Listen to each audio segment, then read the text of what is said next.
ETF index mutual funds నేర్చుకుని stock మార్కెట్లో రాణించాలనుకుంటున్నారా? వెంటనే ఈ నెంబర్కి కాల్ చేయండి. నమస్తే, welcome back to Suman TV. Bharat టెక్కీలకు ట్రంప్ షాక్. 2027 వరకు నో H1B వీసా. మరి డాలర్ డ్రీమ్ సంగతి ఏంటి? బార్డర్లో అరెస్టులు, ఇల్లీగల్ ఇమిగ్రెంట్స్ ని అలర్ట్ చేస్తున్నాడు ట్రంప్ గవర్నమెంట్. మరి సోషల్ మీడియా అకౌంట్స్ ని ఓపెన్ గా పెట్టండి అని చెప్తున్నాడు, సోషల్ మీడియా వెట్టింగ్ అని చెప్తున్నాడు. అసలు ఏంటి ట్రంప్ ఏం చేయబోతున్నాడు? వీసా ఉన్న వాళ్ళు కూడా అమెరికా రావద్దు అంటున్నాడు. డిపెండెంట్ వీసా పైన ఉన్న వాళ్ళని కూడా తిరిగి పంపే యోచనలో ట్రంప్ ఉన్నాడు. మరి ఇప్పుడు విదేశాలు వెళ్ళి చదువుకోవాలనుకునే మన విద్యార్థుల సంగతి ఏంటి? వాళ్ళ భవిష్యత్తు ఏంటి? అసలు ట్రంప్ ఏం చేయబోతున్నాడు? ట్రంప్ ఎప్పుడైతే అధికారంలోకి వచ్చాడో అప్పటి నుంచి ఈ క్షణం వరకు కూడా ఎన్నో డెసిషన్స్ తీసుకుంటున్నాడు, ఎన్నో బ్యాన్స్ చేస్తున్నాడు. అసలు అక్కడ ఏం జరుగుతుంది? మరి దీనిపైన మరింత సమాచారం అందించడానికి ఈరోజు మనతో పాటు స్టూడియోలో ఉన్నారు founder and chairman of global Telangana association నుంచి విశ్వేశ్వర్ రెడ్డి గారు. సార్తో మాట్లాడారు. నమస్తే సార్. నమస్కారం సార్, ఐటీ సెక్టర్ గురించి మాట్లాడుకుంటే ఇప్పుడు ఆర్టిఫిషియల్ ఇంటెలిజెన్స్ ట్రెండ్ నడుస్తుంది. దానివల్ల చాలా లే ఆఫ్స్ వస్తున్నాయి. పెద్ద పెద్ద టెక్ కంపెనీస్లో ఉన్నటువంటి ఎంప్లాయీస్ కూడా తీసేస్తున్నారు అంటున్నారు. మరి అమెరికాలో చూసుకుంటే ఈ ఏఐ వల్ల ఐటీ సెక్టార్లో ఉన్నటువంటి మన వాళ్ళ గురించి మాట్లాడుకుంటే ఎఫెక్ట్ ఎలా ఉందంట? అంటే దీనికి కొంచెం బ్యాక్గ్రౌండ్ చెప్పాలి. ఎందుకంటే హిస్టారికల్గా ఒకప్పుడు కంప్యూటర్ లేదు. కంప్యూటర్ లేనప్పుడు కంప్యూటర్ వస్తే మన జాబులను వెళ్ళిపోతాయి అనుకోలేదు. కంప్యూటర్ వచ్చేది 4 జాబులు తీసేస్తుంది, కంప్యూటర్ అన్ని పనులు చేస్తుంది అనుకున్నారు. అంటే యాజ్ ఇట్ ఎవాల్వ్స్ టెక్నాలజీ అని కానీ గ్లోబల్ రీచ్ పెంచడం కానీ, అంటే there is a room to development. Always growth opportunity ఉన్నాయి. ప్రతి దానికి ఇంకా ఫ్యూచర్ ఉంది. ఒకప్పుడు మనకు గ్లోబ్ అంతా పూర్తిగా తెలియదు. గూగుల్ వచ్చేవరకు అసలు ఏ కంట్రీ ఎక్కడ ఉంటుంది, జియోగ్రఫికల్గా అసలు ఏ ఐలాండ్ కంట్రీ ఎక్కడ ఉంటుంది, అసలు దాని కంటెంట్. ఎప్పుడైతే ఫేస్బుక్ వచ్చే వరకు మనకు నెట్వర్కింగ్ గురించి తెలియదు, నెట్వర్క్ చేసుకుంటాడు. వాట్సాప్ వచ్చే వరకు అసలు కమ్యూనికేషన్ ఇంత చీప్ అవుతుందని కూడా ఊహించలేదు.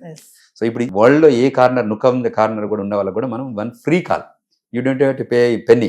అంటే because if you have a technology, అంటే ఇంటర్నెట్ ఉంటే you can call anyone the global. So ఇంకా అంటే ఏ రకంగా కంప్యూటర్ లేని రోజుల నుంచి కంప్యూటర్ తీసుకొచ్చి, కంప్యూటర్ నుంచి అడ్వాన్స్డ్ కంప్యూటర్స్ వచ్చి, మీకు అప్పుడు సింగిల్ పెంటియంతోనే ఉండేది. దాని తర్వాత మల్టీ పెంటియమ్స్, మంచి టెక్నాలజీస్ అని వచ్చాయి. చిప్స్ కానీ ఎన్విడియా చిప్స్ కానీ మంచిగా వచ్చి, ఇంకా Intel Pentium. First main frame ఉండేది, AS400 ఉండేది. ఇప్పుడు బ్రహ్మాండమైన చిన్న చిప్ దానిలో మనం కంప్యూటర్ ఉంది. అంటే ఈ ఫోన్లలో మన ఫోన్స్ వచ్చాయి సరికి మన వాచెస్ వచ్చాయి, ఐఫోన్ వచ్చింది, వాచెస్ వచ్చాయి. సో వాచెస్, ఫోన్స్ కూడా అడ్వాన్స్ అయ్యింది. ఒకప్పుడు టీవీ వేరే ఉండేది, టేప్ రికార్డర్ వేరే ఉండేది, DVD ప్లేయర్ వేరే ఉండేది, అన్ని కలిపి ఒకదానిలో పెట్టారు. మ్యూజిక్ ప్లేయర్ వేరే ఉండేది. ఇప్పుడు టుగెదర్గా ఒక ఐఫోన్లో తీసుకొచ్చి పెట్టారు. అంటే ఐఫోన్ కదా, smart phone, any phone as smart, as Samsung అనుకోండి, ఐఫోన్ అనుకోండి, యాపిల్ ఫోన్స్ అనుకోండి. బట్ ఓవరాల్గా ఆ టెక్నాలజీ అడ్వాన్స్మెంట్ అయిందనేది ఒక చాక్, అంటే హిస్టరీ ప్రకారం. ఇప్పుడు ఇక్కడ ఏం జరుగుతుందంటే, రేపు ఏఐ వచ్చినా కూడా ఏఐ కొన్ని ఏరియాస్లో రిడక్షన్ అవ్వచ్చు, కంటెంట్ తీసుకురావచ్చు, కానీ అన్ని ఏరియాస్లో వచ్చి చేయలేరు. సో అక్కడ ఏదైతే కంప్యూటర్ లేకంటే ముందు కంప్యూటర్ రావడం వల్ల ఎంతైతే ఈజీ అయిందో, ఏఐ రావడం వల్ల కూడా ఆ అడ్వాంటేజ్ ఉంటుంది. కంటెంట్ అంటే ష్రింక్ని కంటెంట్ను వ్యాస్టీ ఆఫ్ ఎన్సైక్లోపీడియాని చిన్న ష్రింక్ చేసి మనకి ఇస్తుంది ఏఐ అనేది. సో అన్ని క్వశ్చన్స్ అన్ని కంపైల్ చేసి ఒకటి మనం రెగ్యులర్ గూగుల్ వర్సెస్ ఏఐ గూగుల్తో మనకి జెమినీతో బాగా ఇది వస్తుంది కదా. సో ఆ అడ్వాంటేజెస్ ఉంటాయి, అడ్వాన్స్మెంట్ ఉంటుంది. సో అందువల్ల it is a great thing that AI need to be introduce. ఇంకా కొద్ది రోజులు, అంటే నెక్స్ట్ జనరేషన్ అనుకోండి, ఇంకో 10 years తర్వాత 20, ఇంకో కొత్త జనరేషన్ వస్తుంది. ఇప్పుడు జెన్జీ అని ఎట్లా మనం అంటుంటాం, Y2K. మేము అమెరికా వెళ్ళినప్పుడు Y2K అనేది ఇయర్ 2000 అని మెయిన్ ఫ్రేమ్ కొట్టడానికి వెళ్ళాం. మాకు అప్పుడు ఏంటంటే COBOL program, CACS program, DBT program, ఇటువంటి JCL అని ఉండేది. ఇవాళ టోటల్గా చేంజ్ అయిపోయింది. ఇవాళ ఆ ప్రోగ్రామ్ మీద ఎవరు వెళ్ళట్లేదు.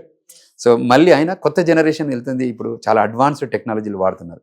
ఇంకొక 10-20 years తర్వాత ఇంకా చాలా అడ్వాన్స్డ్ జరుగుతుంది. బట్ హ్యూమన్ ఇంటర్వెన్షన్ లేకుండా whole globe cannot run. So human intervention needed of the hour.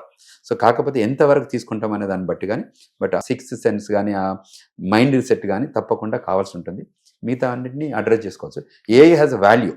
AI has ఇంకా కొత్త ఏఐ వస్తుందండి, ఇంకా చాలా ఏజీఐ వస్తుంది, ఇంకా పైన వస్తుంది. అంటే ట్రాకబిలిటీలో ఇంకా గొప్ప చేంజెస్ ఉంటాయి. మనం అడాప్ట్ చేసుకోవాలి, దాని మీద భయపడాల్సిన అవసరం లేదు.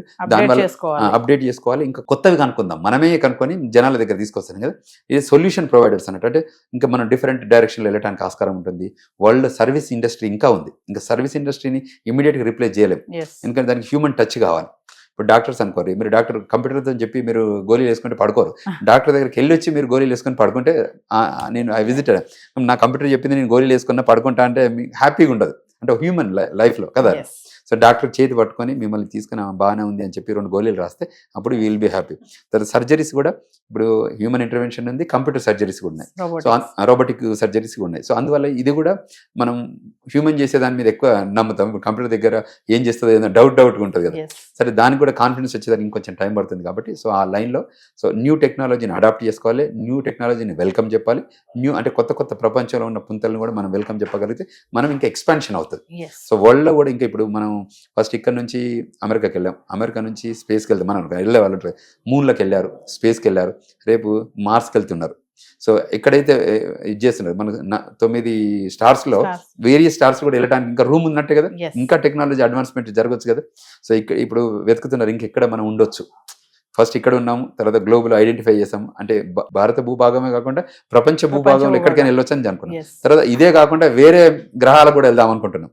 సో అప్పుడు ఇంకా టెక్నాలజీ అవసరమే కదా, అంటే సో ఆ టెక్నాలజీ అడ్వాన్స్మెంట్ కూడా అవసరమే అని చెప్పడం. అంటే ఇప్పుడు ఎవరైతే వెళ్ళాలనుకుంటున్నారో వాళ్ళు కొంచెం టాలెంట్ స్కిల్స్ ఉన్న వాళ్ళనే కొంచెం ఎంట్రీ ఉంటుందని చెప్పేసి కూడా ట్రంప్ చెప్తున్నాడు కదా సార్.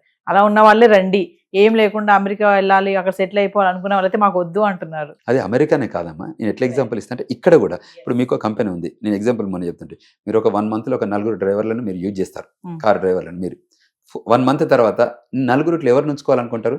మంచి డ్రైవర్ని ఉంచుకోవాలనుకుంటారు. నెక్స్ట్ మీరు 1 year ఆయనకి జాబ్ ఇవ్వాలనుకున్నప్పుడు ఎవరి 4 చూజ్ చేసి ఒకరు పిక్ చేసుకుంటారు. అమెరికా కూడా ఏం చేస్తారంటే ప్రపంచంలో, not India, they look for global talent search America చేస్తుంది. మీ దగ్గర టాలెంట్ ఉందని వాళ్ళు గుర్తించారు అనుకోండి, మీకు EB1 ఇచ్చి గ్రీన్ కార్డ్ ఇస్తాడు. మీ దగ్గర మా కంట్రీకి సపోర్ట్ కావాలని అనుకున్న రోజు మీకు సిటిజన్షిప్ కూడా ఇస్తారు. ఇప్పుడు ఆర్మీలో పనిచేసే చాలా మంది ఇండియన్స్ కూడా direct they got the US citizenship. F1 H1 green card కాదు, డైరెక్ట్ సిటిజన్షిప్. 2 ఏళ్ళు ఆర్మీలో వచ్చి పనిచేయండి, మీరు US సిటిజన్షిప్ తీసుకోండి. అదొక ప్రోగ్రామ్ ఉంది, అంటే మీకు ఇమిగ్రేషన్ వైజ్లో చెప్పి. అంటే కంట్రీ ఎప్పుడైనా ఆర్ హ్యూమన్, మనమైనా మన కంపెనీ అయినా, మనం ఎటువంటి పీపుల్, టాలెంటెడ్ పీపుల్ ఉంచుకోవాలనుకుంటాం.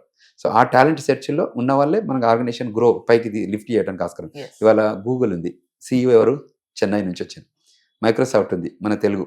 అంటే ఇక్కడ టాలెంట్ ఉంది కాబట్టి అంతమంది లక్షల మంది ఎంప్లాయ్మెంట్లో వీళ్ళిద్దరు CEOలు ఉన్నారంటే టాలెంట్ ఉన్నట్టే కదా.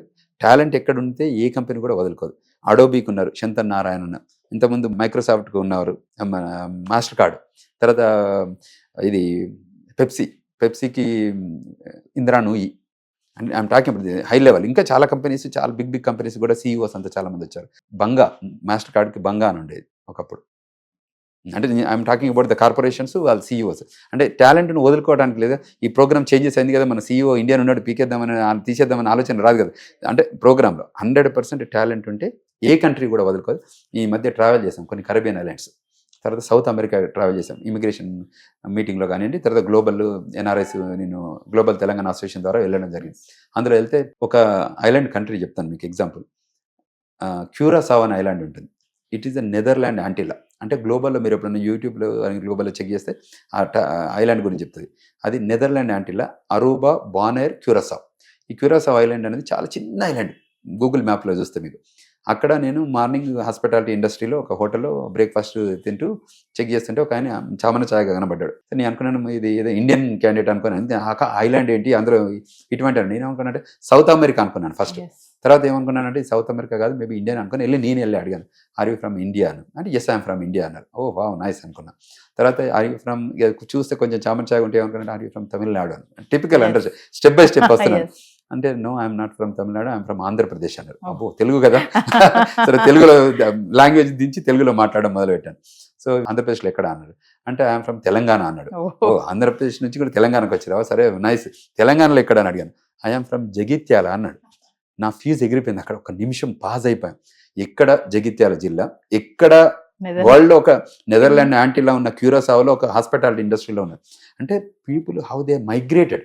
అంటే ఎగ్జాంపుల్ ఇవ్వడానికి నేను చెప్తాను. ఒకప్పుడు అసలు అమెరికా అనే ఒక కంట్రీకి వెళ్ళేవాళ్ళు, ఇవాళ Tier 1, Tier 2, Tier 3 ఈ ఐలాండ్ కంట్రీస్ కూడా వెళ్తున్నారు. ఎడ్యుకేషన్ వెళ్తున్నారు, ఎంప్లాయ్మెంట్ వెళ్తున్నారు, బిజినెస్ వెళ్తున్నారు, ఫార్మింగ్ వెళ్తున్నారు, టూరిజం వెళ్తున్నారు, హాస్పిటాలిటీ ఇండస్ట్రీలోకి వెళ్తున్నారు. అంటే ఎంత గ్లోబలైజేషన్ అయింది just because of this technology advancement. అంటే people are not sitting at their home town, they are perceiving global opportunities, not local, not national. గ్లోబల్లో ఏముంటి వాళ్ళకి నచ్చింది. ఇక్కడున్న హాస్పిటాలిటీ ఇండస్ట్రీ ఉన్న వ్యక్తి వెళ్ళి క్యూరాసావ్లో హాస్పిటాలిటీ ఇండస్ట్రీకి వెళ్ళి పనిచేస్తారు అనేది నేను గత 27 సంవత్సరాలు అమెరికా చూసాం, చాలా ఐలాండ్ కంట్రీస్ వెళ్ళాం. కానీ ఇది మాత్రం నేను గ్లోబల్ మెసేజ్ ఇస్తున్నా. అంటే పీపుల్కి ఆపర్చునిటీస్ కూడా ఉన్నాయని తెలియజెప్పడం. ఇప్పుడు రేపు వెళ్ళడానికి కూడా ఇండియా నుంచి బయలుదేరినప్పుడు అమెరికానో, ఆస్ట్రేలియానో, కెనడానో చూడకండి. ఇంకా గ్లోబల్లో చాలా ఐలాండ్ కంట్రీస్ ఉన్నాయి. అక్కడ కూడా చాలా గ్రోత్ ఆపర్చునిటీ ఉన్నాయి, చాలా కంట్రీ ఆపర్చునిటీస్ ఉన్నాయి. కంట్రీస్ కూడా ట్రాన్స్ఫార్మ్ అవుతున్నాయి. అక్కడ ఎలా అంటే కంట్రీ, ఇప్పుడు ఒక ఐలాండ్ కంట్రీ ఉందనుకోండి, ఒకప్పుడు బిల్డింగ్స్ ఓల్డ్ స్టైల్ బిల్డింగ్స్, ఇప్పుడు అంతా కాంటెంపరీ బిల్డింగ్స్ బిల్డ్ చేస్తున్నారు. సో వీటికి రిసోర్సెస్ కావాలి. అక్కడికి వచ్చిన వాళ్ళు కొత్తగా వాళ్ళు వచ్చి చాలా ఎంప్లాయ్మెంట్ ఆపర్చునిటీస్ ఉన్నాయి. అది ఎడ్యుకేషన్ అనుకోండి, బిజినెస్ అనుకోండి, హాస్పిటల్. మేము ఒక 3 ఐలాండ్ కంట్రీస్కి వెళ్ళాం. అక్కడ మన మెడికల్ కాలేజెస్ పెట్టారు, owned by our Telugu people. Medical colleges in Caribbean islands. So I visited their medical colleges. You are so impressed that is er setting. చాలా మంది స్టూడెంట్స్ ఏం చేస్తారంటే అటు కరేబియన్ ఐలాండ్స్లో చదువుకొని 2 years తర్వాత ప్రాక్టికల్ మళ్ళీ అమెరికాకు వస్తారు, one of the medical colleges. So అంటే నేను గ్లోబల్ మైగ్రేషన్ జరుగుతుంది. సో ఇందులో ఆపలేం మనం. ఇంకా పీపుల్ ఇక్కడ 150 crores పాపులేషన్ ఉంది కదా, they use the smart phones and they travel around the globe and they settle down in various country. ఇవాళ కంట్రీ నిర్మాణంలో, పునర్నిర్మాణంలో కూడా వాళ్ళు భాగస్వామ్యం అవుతున్నారు. ఆ కంట్రీలో గ్రోత్ కారిడార్ అంటే ఇటు జన్మభూమికి అటు కర్మభూమికి రెండుకి వీళ్ళు వారధులు అవుతున్నారు. They become an Indian ambassador, they are working in that country. మన మోడీ గారు కొన్ని కంట్రీస్ విజిట్ చేసినప్పుడు కూడా ఇవన్నీ ఎక్స్పీరియన్సెస్ వచ్చాయి. వాళ్ళందరినీ మీట్ అవ్వడం, ప్రతి కంట్రీలో ఉండడం. సో గ్లోబల్ అవుట్ రీచ్ ఉన్న ఏకైక కంట్రీ ఇండియా అయిపోతుంది. రేపు 40% యూత్ ప్రపంచానికి మనం ప్రొడ్యూస్ చేసి ఇస్తున్నాం. మన దగ్గర ఉన్న స్టెమ్ టాలెంట్ను ప్రపంచానికి ఇస్తున్నాం. అది greatest asset from India. So అందుకోసమే దీన్ని ఇండియా విశ్వ గురు అని అంటారు. Thank you. Thank you.